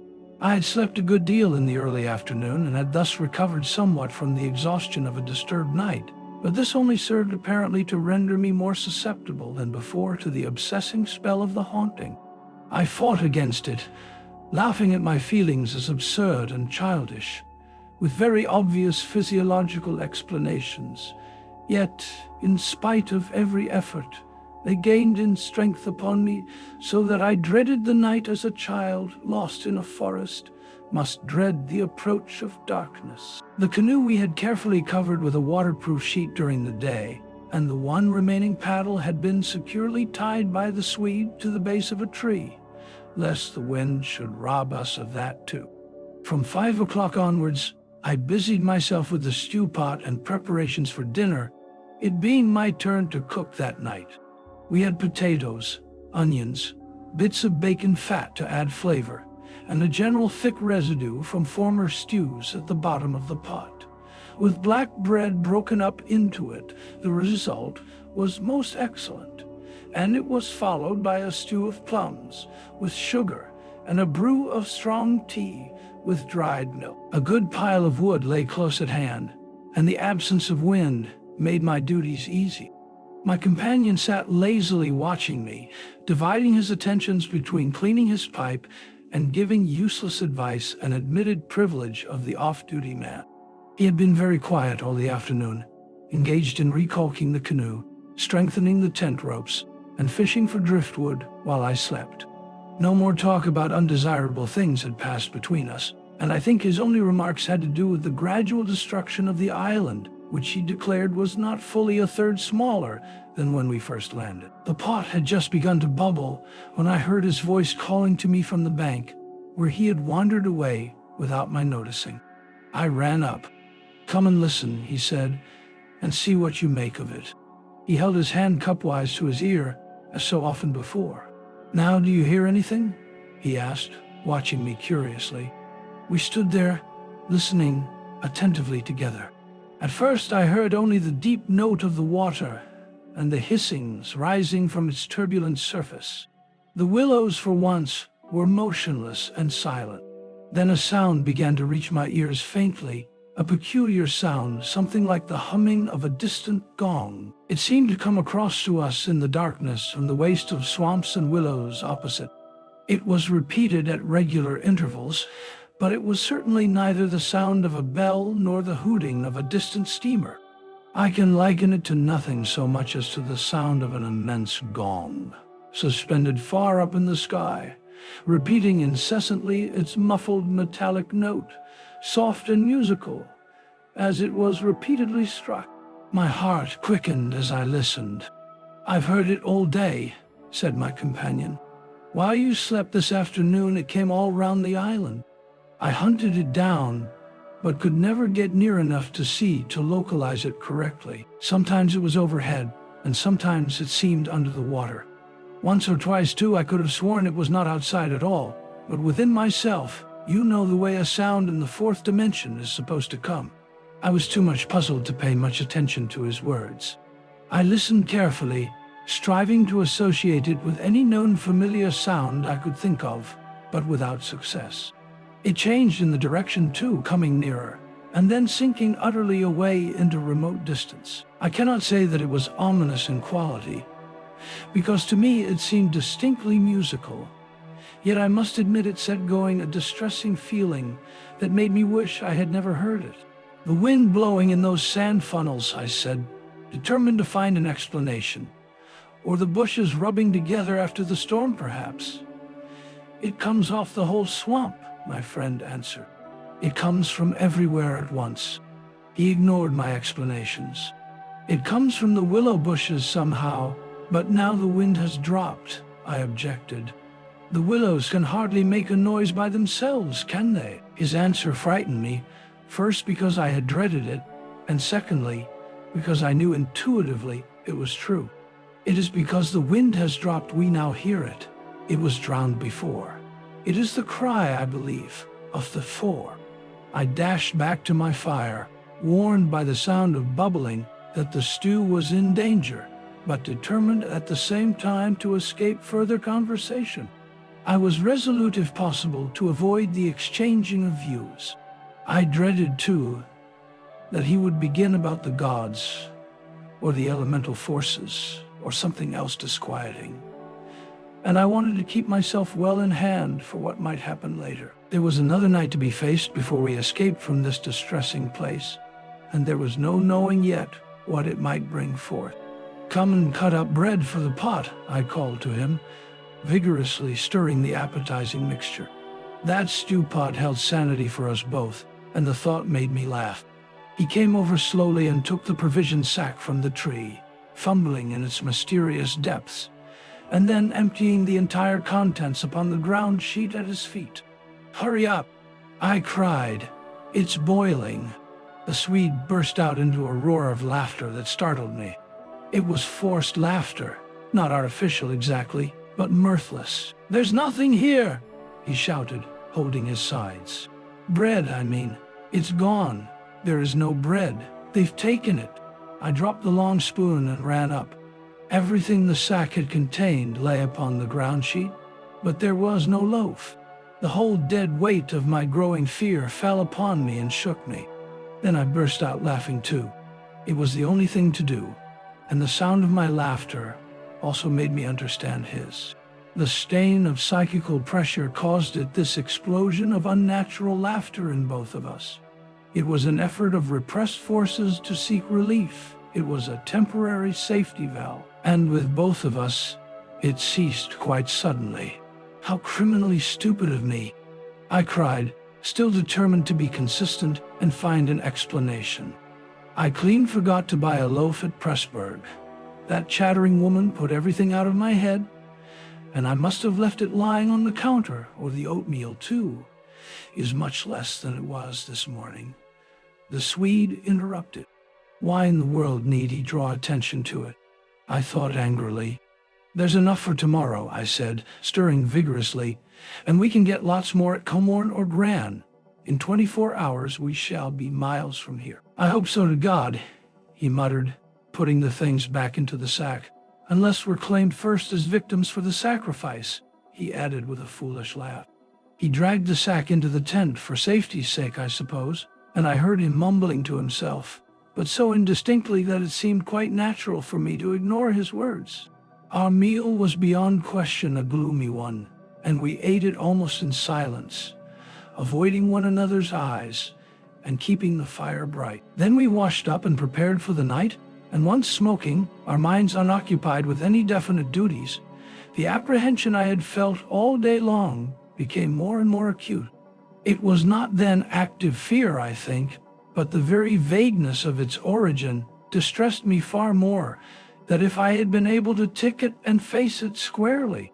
The curious sound I have likened to the note of a gong became now almost incessant, and filled the stillness of the night with a faint, continuous ringing, rather than a series of distinct notes. At one time, it was behind, and at another time in front of us. Sometimes I fancied it came from the bushes on our left, and then again from the clumps on our right. More often it hovered directly overhead like the whirring of wings. It was really everywhere at once, behind, in front, at our sides and over our heads, completely surrounding us. The sound really defies description. But nothing within my knowledge is like that ceaseless muffled humming rising off the deserted world of swamps and willows. We sat smoking in comparative silence, the strain growing every minute greater. The worst feature of the situation seemed to me that we did not know what to expect, and could therefore make no sort of preparation by way of defense. We could anticipate nothing. My explanations made in the sunshine, moreover, now came to haunt me with their foolish and wholly unsatisfactory nature, and it was more and more clear to us that some kind of plain talk with my companion was inevitable, whether I liked it or not. After all, we had to spend the night together, and to sleep in the same tent side by side. I saw that I could not get along much longer without the support of his mind, and for that, of course, plain talk was imperative. As long as possible, however, I postponed this little climax, and tried to ignore or laugh at the occasional sentences he flung into the emptiness. Some of these sentences, moreover, were confoundedly disquieting to me, coming as they did to corroborate much that I felt myself. Corroboration, too, which made it so much more convincing from a totally different point of view.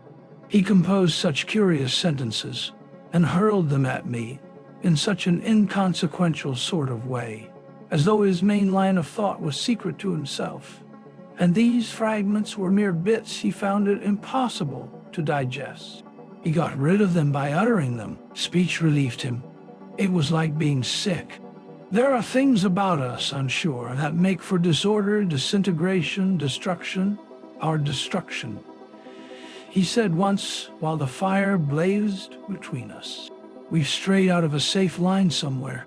And another time, when the gong sounds had come nearer, ringing much louder than before and directly over our heads, he said, as though talking to himself, "I don't think a gramophone would show any record of that. The sound doesn't come to me by the ears at all. The vibrations reach me in another manner altogether and seem to be within me, which is precisely how a fourth-dimensional sound might be supposed to make itself heard." I purposely made no reply to this, but I sat up a little closer to the fire and peered about me into the darkness.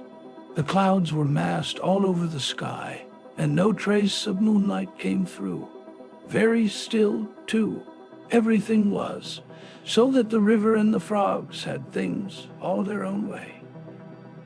"It has that about it," he went on, "which is utterly out of common experience. It is unknown. Only one thing describes it, really. It is a non-human sound. I mean a sound outside humanity." Having rid himself of this indigestible morsel, he lay quiet for a time, but he had so admirably expressed my own feeling that it was a relief to have the thought out, and to have confined it by the limitation of words from dangerous wandering to and fro in the mind. The solitude of that Danube camping place, can I ever forget it? The feeling of being utterly alone on an empty planet. My thoughts ran incessantly upon cities and the haunts of men. I would have given my soul, as the saying is, for the feel of those Bavarian villages we had passed through by the score, for the normal human commonplaces, peasants drinking beer, tables beneath the trees, hot sunshine, and a ruined castle on the rocks behind the red-roofed church. Even the tourists would have been welcome. Yet what I felt of dread was no ordinary ghostly fear. It was infinitely greater, stranger, and seemed to arise from some dim ancestral sense of terror, more profoundly disturbing than anything I had known or dreamed of. We had strayed, as the Swede put it, into some region or some set of conditions where the risks were great, yet unintelligible to us, where the frontiers of some unknown world lay close about us. It was a spot held by the dwellers in some outer space, a sort of peephole whence they could spy upon the earth, themselves unseen, a point where the veil between had worn a little thin. As the final result of too long a sojourn here, we should be carried over the border and deprived of what we called our lives, yet by mental, not physical, processes. In that sense, as he said, we should be the victims of our adventurous sacrifice. It took us in different fashion, each according to the measure of his sensitiveness and powers of resistance. I translated it vaguely into a personification of the mightily disturbed elements, investing them with the horror of a deliberate and malefic purpose, resentful of our audacious intrusion into their breeding place, whereas my friend threw it into the unoriginal form at first of a trespass on some ancient shrine, some place where the old gods still held sway, where the emotional forces of former worshippers still, at any rate, here was a place unpolluted by men, kept clean by the winds from coarsening human influences, a place where spiritual agencies were within reach and aggressive. Never before or since have I been so attacked by indescribable suggestions of a beyond region, of another scheme of life, another revolution not parallel to the human. And in the end, our minds would succumb under the weight of the awful spell, and we should be drawn across the frontier into their world. Small things testified to the amazing influence of the place, and now in the silence round the fire, they allowed themselves to be noted by the mind. The very atmosphere had proved itself a magnifying medium to distort every indication. The otter rolling in the current, the hurrying boatman making signs, the shifting willows, one and all had been robbed of its natural character, and revealed in something of its other aspect as it existed across the border to that other region. And this changed aspect, I felt, was now not merely to me, but to the race. The whole experience whose verge we touched was unknown to humanity at all. It was a new order of experience, and in the true sense of the word, unearthly. It's the deliberate, calculating purpose that reduces one's courage to zero, the Swede said suddenly, as if he had been actually following my thoughts. Otherwise, imagination might count for much. But the paddle, the canoe, the lessening food, haven't I explained all that once? I interrupted viciously. You have, he answered dryly. You have indeed. He made other remarks too, as usual, about what he called the plain determination to provide a victim. But, having now arranged my thoughts better, I recognized that this was simply the cry of his frightened soul against the knowledge that he was being attacked in a vital part, and that he would be somehow taken or destroyed. The situation called for a courage and calmness of reasoning that neither of us could compass, and I have never before been so clearly conscious of two persons in me, the one that explained everything, and the other that laughed at such foolish explanations, yet was horribly afraid. Meanwhile, in the pitchy night the fire died down, and the wood pile grew small. Neither of us moved to replenish the stock, and the darkness consequently came up very close to our faces. A few feet beyond the circle of firelight it was inky black. Occasionally a stray puff of wind set the willows shivering about us, but apart from this not very welcome sound, a deep and depressing silence reigned, broken only by the gurgling of the river and the humming in the air overhead. We both missed, I think, the shouting company of the winds. At length, at a moment when a stray puff prolonged itself as though the wind were about to rise again, I reached the point for me of saturation, the point where it was absolutely necessary to find relief in plain speech, or else to betray myself by some hysterical extravagance that must have been far worse in its effect upon both of us. I kicked the fire into a blaze and turned to my companion abruptly. He looked up with a start. I can't disguise it any longer, I said. I don't like this place, and the darkness and the noises and the awful feelings I get. There's something here that beats me utterly. I'm in a blue funk, and that's the plain truth. If the other shore was different, I swear I'd be inclined to swim for it. The Swede's face turned very white beneath the deep tan of sun and wind. He stared straight at me and answered quietly, but his voice betrayed his huge excitement by its unnatural calmness. For the moment, at any rate, he was the strong man of the two. He was more phlegmatic, for one thing. It's not a physical condition we can escape from by running away, he replied, in the tone of a doctor diagnosing some grave disease. We must have. There are forces close here that could kill a herd of elephants in a second, as easily as you or I could squash a fly. Our only chance is to keep perfectly still. Our insignificance perhaps may save us. I put a dozen questions into my expression of face, but found no words. It was precisely like listening to an accurate description of a disease whose symptoms had puzzled me. I mean that so far, although aware of our disturbing presence. They have not found us, not located us, as the Americans say, he went on. They're blundering about like men hunting for a leak of gas. The paddle and canoe and provisions prove that. I think they feel us, but cannot actually see us. We must keep our minds quiet. It's our minds they feel. We must control our thoughts, or it's all up with us. Death, you mean?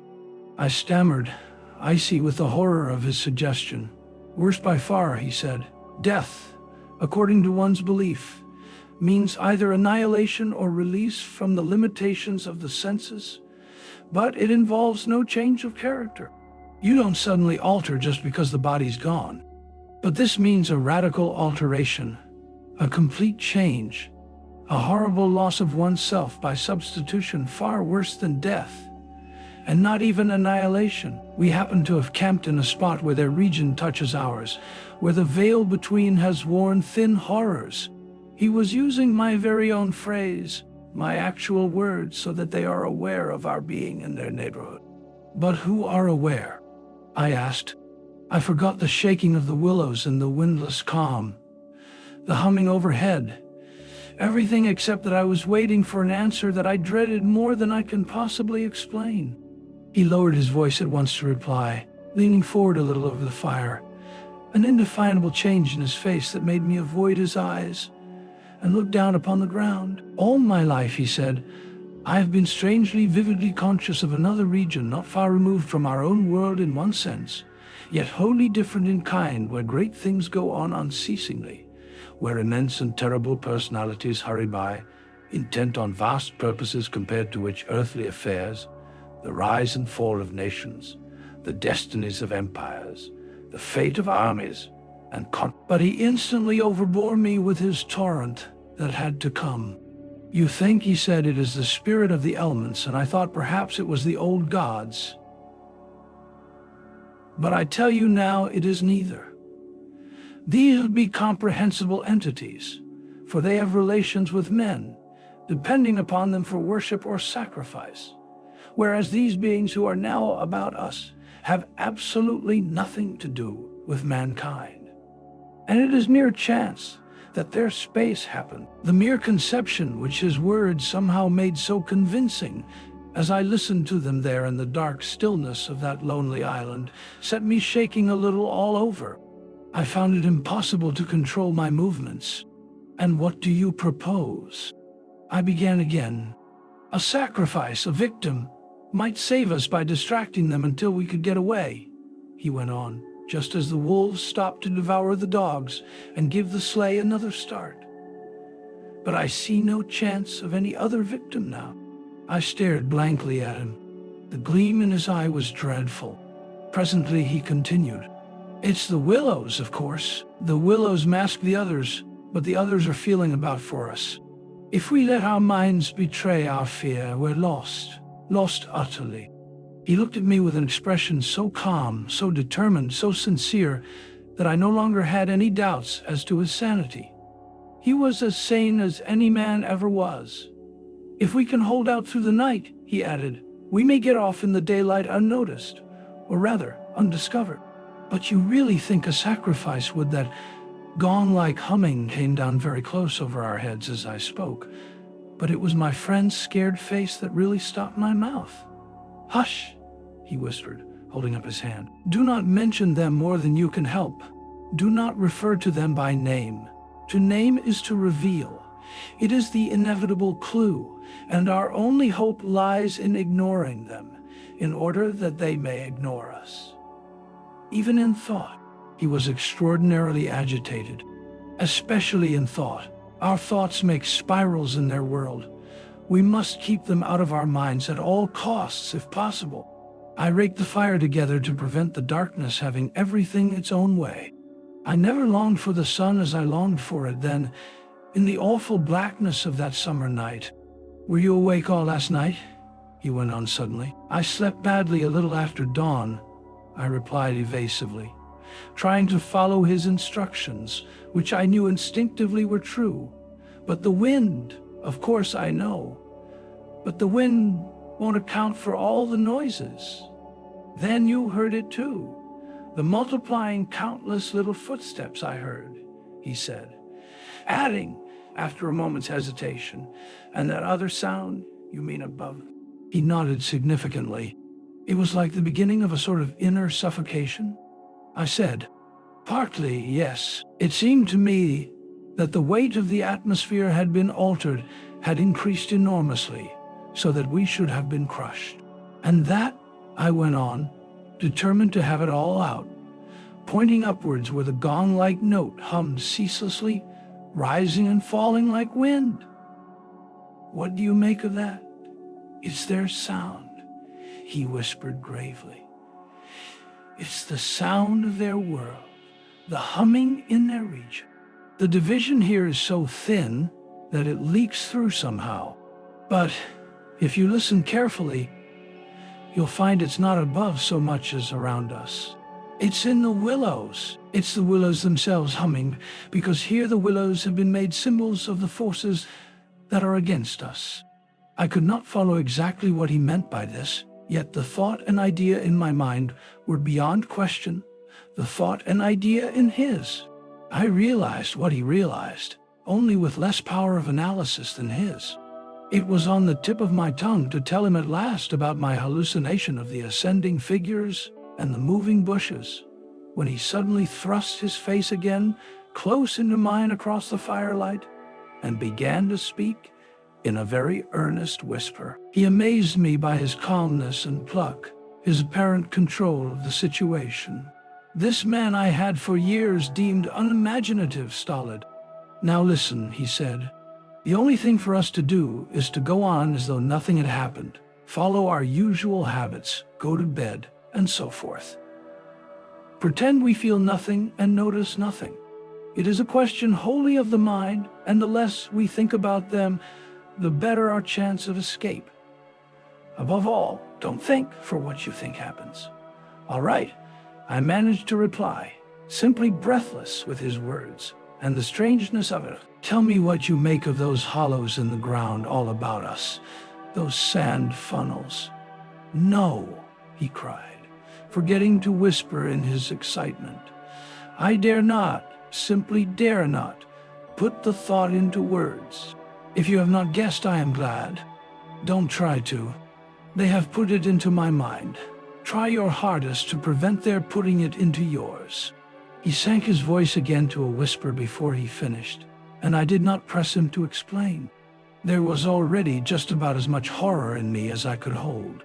The conversation came to an end, and we smoked our pipes busily in silence. Then something happened, something unimportant apparently, as the way is when the nerves are in a very great state of tension, and this small thing for a brief space gave me an entirely different point of view.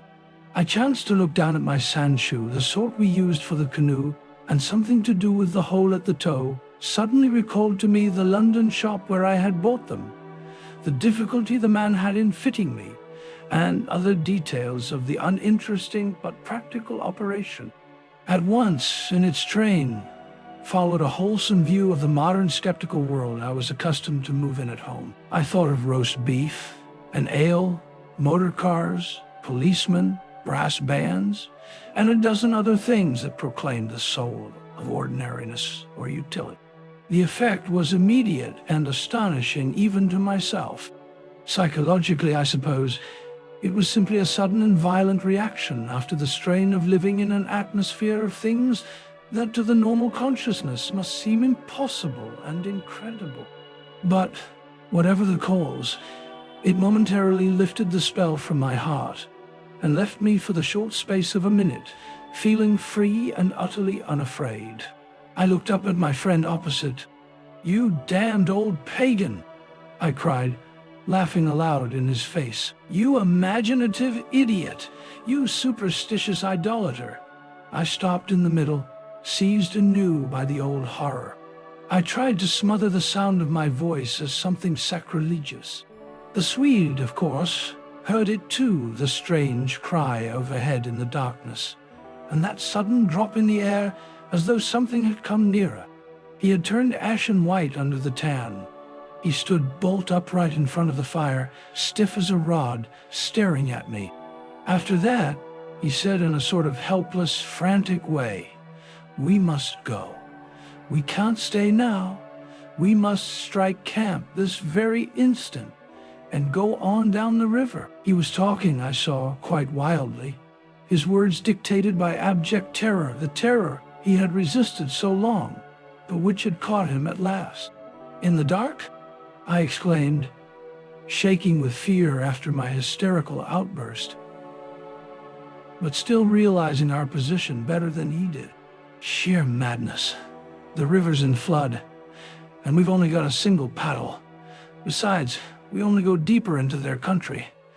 There's nothing ahead for 50 miles but willows, willows, willows, willows. He sat down again in a state of semi-collapse. The positions, by one of those kaleidoscopic changes nature loves, were suddenly reversed, and the control of our forces passed over into my hands. His mind at last had reached the point where it was beginning to weaken. "What on earth possessed you to do such a thing?" he whispered, with the awe of genuine terror in his voice and face. I crossed round to his side of the fire.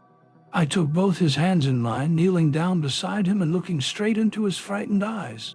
"We'll make one more blaze," I said firmly, "and then turn in for the night. At sunrise we'll be off full speed for Camon. Now, pull yourself together a bit, and remember your own advice about not thinking fear." He said no more, and I saw that he would agree and obey. In some measure, too, it was a sort of relief to get up and make an excursion into the darkness for more wood. We kept close together, almost touching, groping among the bushes and along the bank. The humming overhead never ceased, but seemed to me to grow louder as we increased our distance from the fire.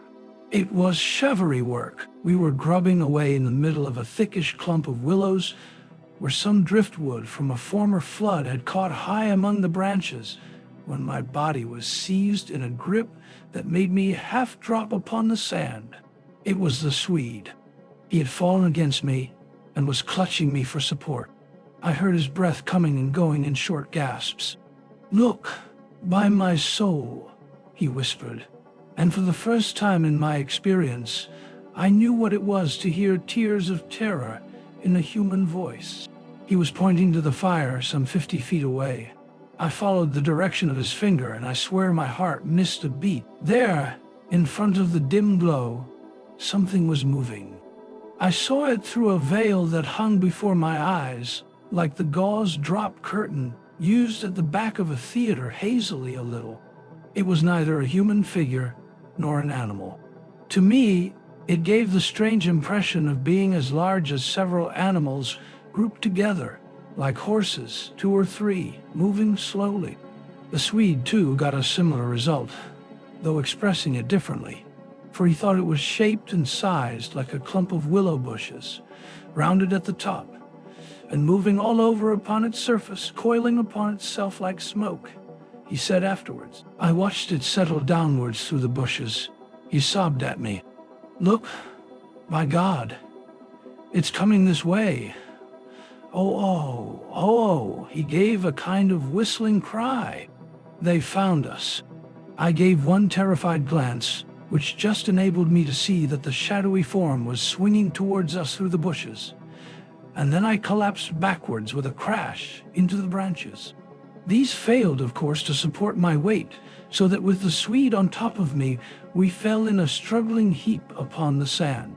I really hardly knew what was happening. I was conscious only of a sort of enveloping sensation of icy fear that plucked the nerves out of their fleshly covering, twisted them this way and that, and replaced them quivering. My eyes were tightly shut.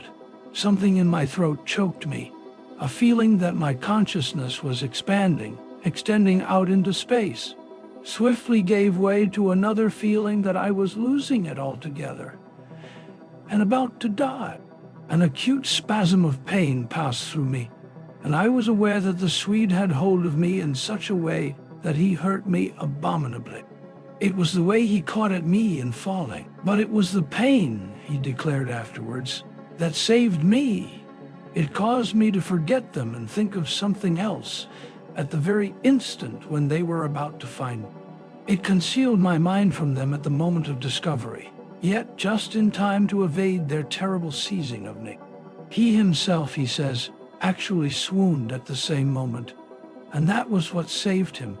I only know that at a later date, how long or short is impossible to say, I found myself scrambling up out of the slippery network of willow branches, and saw my companion standing in front of me holding out a hand to assist me. I stared at him in a dazed way, rubbing the arm he had twisted for me.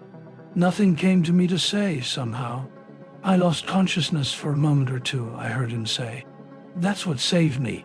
It made me stop thinking about them. You nearly broke my arm in two, I said, uttering my only connected thought at the moment. A numbness came over me. That's what saved you, he replied. Between us, we've managed to set them off on a false tack somewhere. The humming has ceased. It's gone for the moment at any rate. A wave of hysterical laughter seized me again, and this time spread to my friend two great healing gusts of shaking laughter that brought a tremendous sense of relief in their train. We made our way back to the fire and put the wood on so that it blazed at once.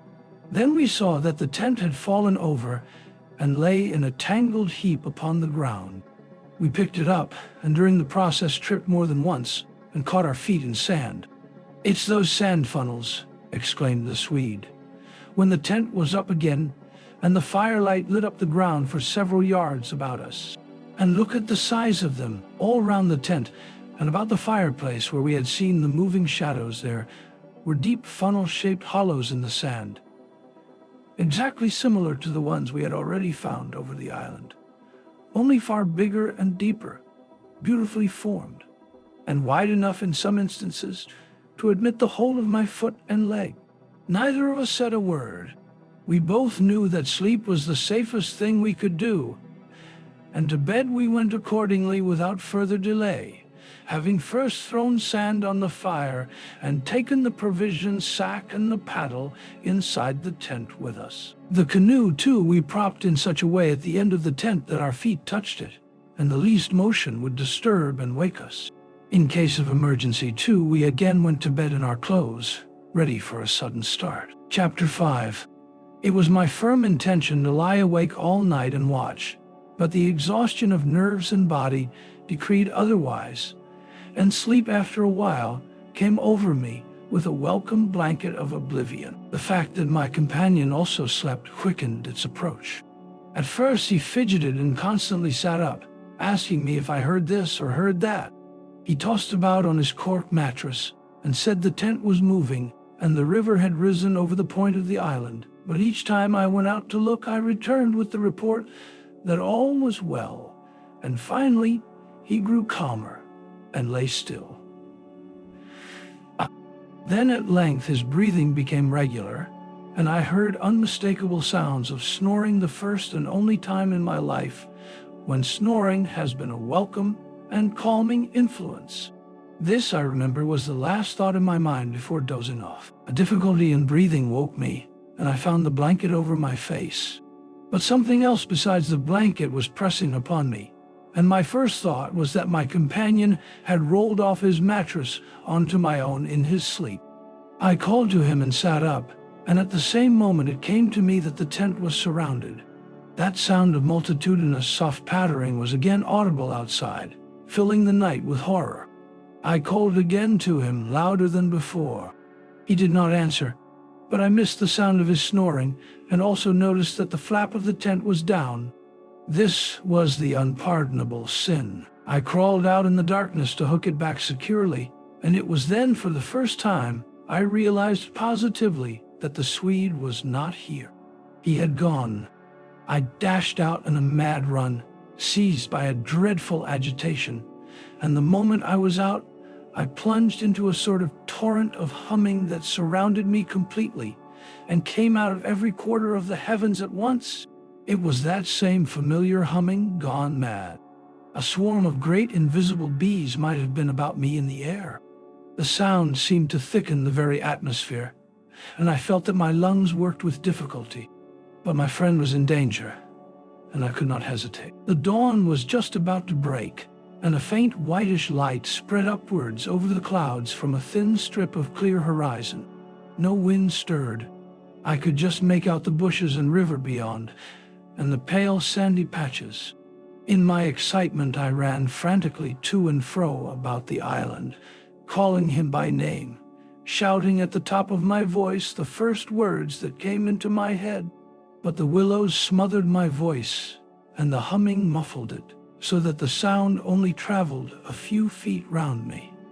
I plunged among the bushes, tripping headlong, tumbling over roots, and scraping my face as I tore this way and that among the preventing branches. Then, quite unexpectedly, I came out upon the island's point and saw a dark figure outlined between the water and the sky. It was the Swede, and already he had one foot in the river.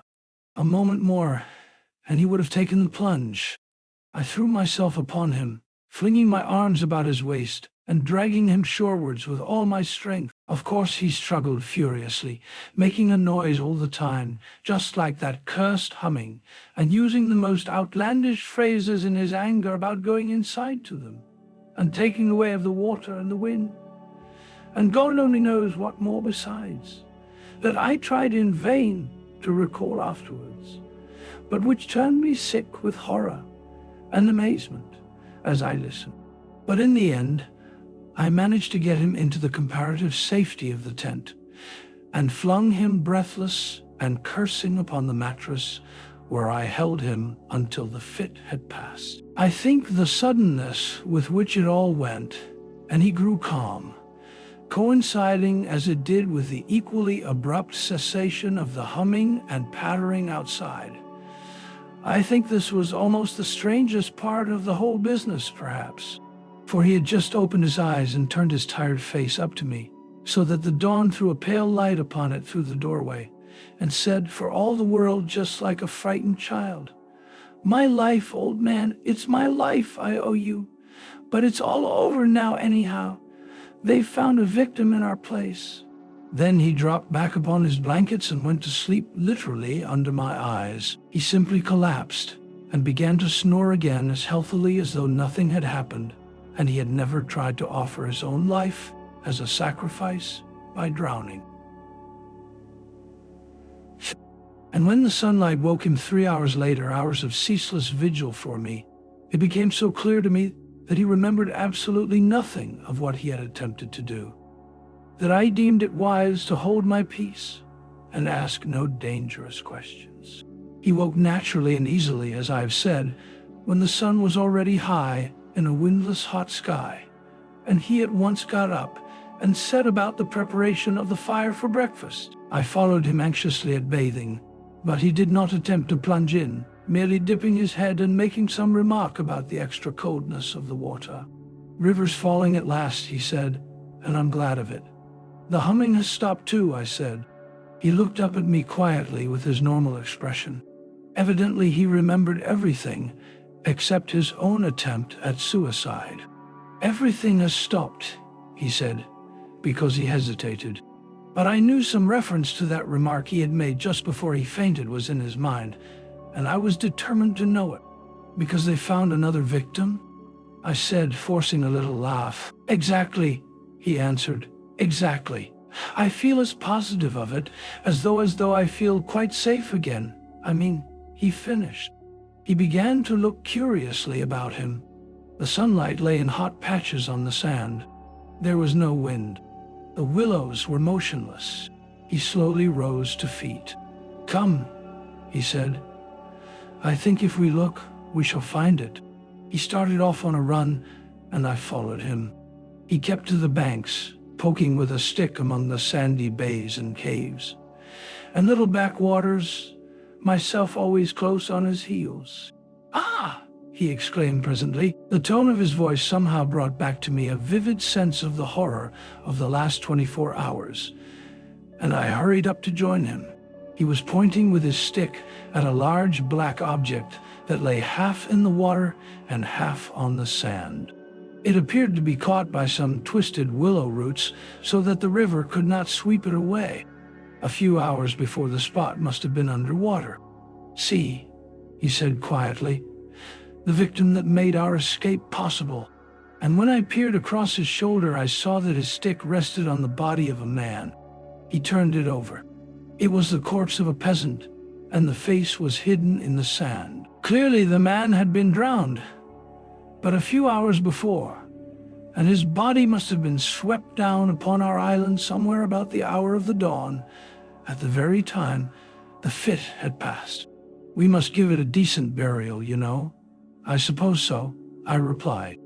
I shuddered a little in spite of myself, for there was something about the appearance of that poor drowned man that turned me cold. The Swede glanced up sharply at me, an undecipherable expression on his face, and began clambering down the bank. I followed him more leisurely. The current, I noticed, had torn away much of the clothing from the body, so that the neck and part of the chest lay bare. Halfway down the bank, my companion suddenly stopped and held up his hand in warning, but either my foot slipped or I had gained too much momentum to bring myself quickly to a halt, for I bumped into him and sent him forward with a sort of leap to save himself. We tumbled together onto the hard sand so that our feet splashed into the water, and before anything could be done, we had collided a little heavily against the corpse. The Swede uttered a sharp cry, and I sprang back as if I had been shot. At the moment we touched the body, there rose from its surface the loud sound of humming, the sound of several hummings, which passed with a vast commotion as of winged things in the air about us, and disappeared upwards into the sky, growing fainter and fainter, till they finally ceased in the distance. It was exactly as though we had disturbed some living yet invisible creatures at work. My companion clutched me, and I think I clutched him, but before either of us had time properly to recover from the unexpected shock, we saw that a movement of the current was turning the corpse around so that it became released from the grip of the willow roots. A moment later, it had turned completely over, the dead face uppermost, staring at the sky. It lay on the edge of the main stream. In another moment it would be swept away. The Swede started to save it, shouting again something I did not catch about a proper burial, and then abruptly dropped upon his knees on the sand and covered his eyes with his hands. I was beside him in an instant. I saw what he had seen, for just as the body swung round to the current, the face and the exposed chest turned full towards us, and showed plainly how the skin and flesh were indented with small hollows, beautifully formed, and exactly similar in shape and kind to the sand funnels that we had found all over the island. "There, Mark," I heard my companion mutter under his breath. "There are awful, Mark."